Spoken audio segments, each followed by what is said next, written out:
This is Chapter 10, Identifying Oxidizing and Reducing Agents, Introductory Chemistry at Mineral Area College. So on the left side, I just have 4 examples, and on the right side of the screen, I just have a couple of rules. Rule number 8 just basically states that the sum of the ions, or the sum of the oxidation states of the atoms in the chemical reaction has to equal like the charge, like the overall charge of the compound or the molecule that it's in. And so sorry, it's just my webcam is in the way. But to start this off, I know that chlorine generally has a -1 for its oxidation state because it is a halogen, and halogens have an oxidation state of -1. So over here, the oxidation state of chlorine is going to be -1, but to find the oxidation state of iron, I'm going to do -1 times 2, which is a -2 total for chlorine technically, but since it has a neutral charge because there's a 0 charge up here, or there are just no charges in general, indicated by neither a positive nor a negative, so I'm going to assume that it's a 0. So to balance out, I know that +2 minus 2 is going to be 0, so that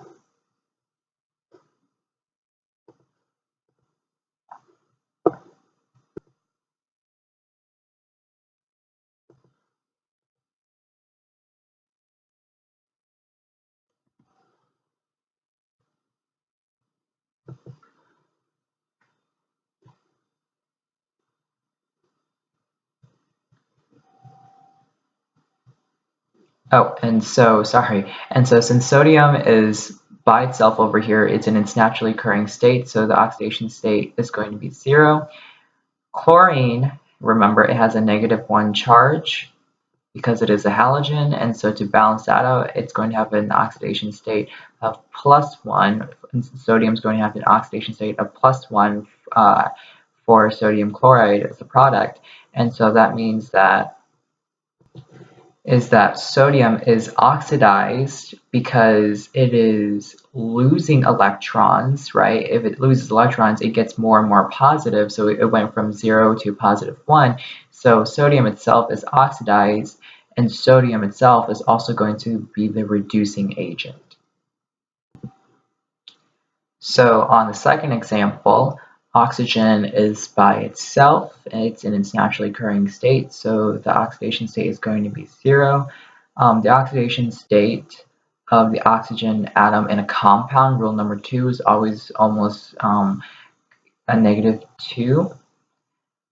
And so we know that oxygen is being reduced because it went from a 0 to a -2, right? The number reduced. And so oxygen itself is also going to be the oxidizing agent. Next, since hydrogen is by itself, its oxidation state over here is going to be 0 as well.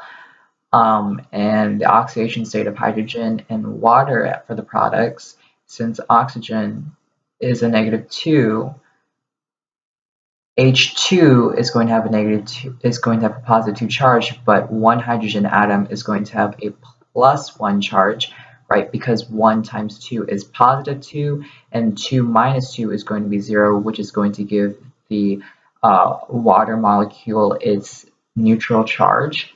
And so we also know that due to the fact that rule number 3 states that the oxidation state of a hydrogen atom in a compound is almost always +1. And so that means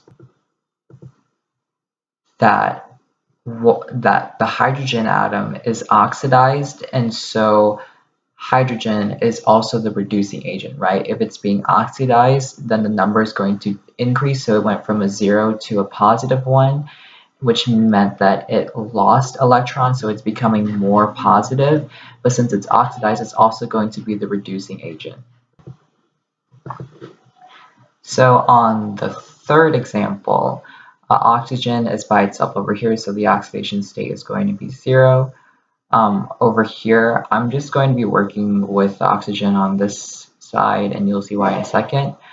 but the oxidation state for the oxygen in the water molecule is going to be a -2. It's also going to be a -2 with the carbon dioxide, but you'll see why I'm only going to be working with the water in a second. But since it's -2 over here, that means that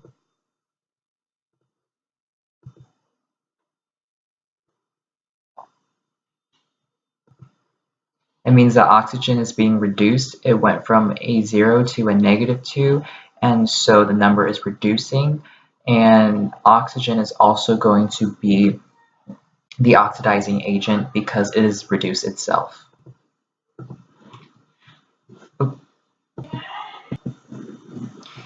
Since the oxidation state of any hydrogen atom in a compound is going to be +1, I'm going to assume that the hydrogen in the C2H2 is going to be a +1. Okay, so since it's a +1, 1 times 2 is +2, right? And so here, let me just set up an equation real quick. Since hydrogen has a +2 charge, and it's sort of reacting with the carbon, but the carbon has a 2 subscript, and I want to find the oxidation state, which is also X in this equation, and the entire compound has a neutral charge, it has a 0 charge, then I'm just going to solve for X, which in this case X is just going to be equal to -1. And so the oxidation state of the carbon over here is just going to be a -1. And it actually turns out that I will be working with the carbon dioxide on this one. But basically, since over here the oxidation state of oxygen is going to be a -2. Oops. Oh, that was really bad. Sorry. Since the oxidation state of oxygen is going to be a -2, in order to balance that out into a neutral charge, it's going to need a +4. The oxidation state of carbon is going to be a +4 because -2 times 2 is a -4, but 4 minus 4 is just going to be equal to 0, right? Because 4 is what we solved for. It's the oxidation state of carbon. The way I could have solved it is I could have just asked myself, okay, since the oxidation state of oxygen for the carbon dioxide is -2, since it's times 2, it's going to have a -4 charge.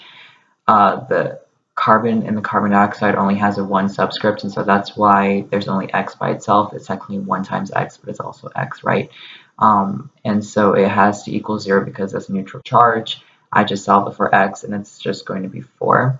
And so since the number is increasing, the carbon went from a -1 to a 4, it's going to be oxidized itself because it's losing electrons, it's getting more positive, and so C2H2, it's going to be the reducing agent because carbon on the reactants, it's oxidized.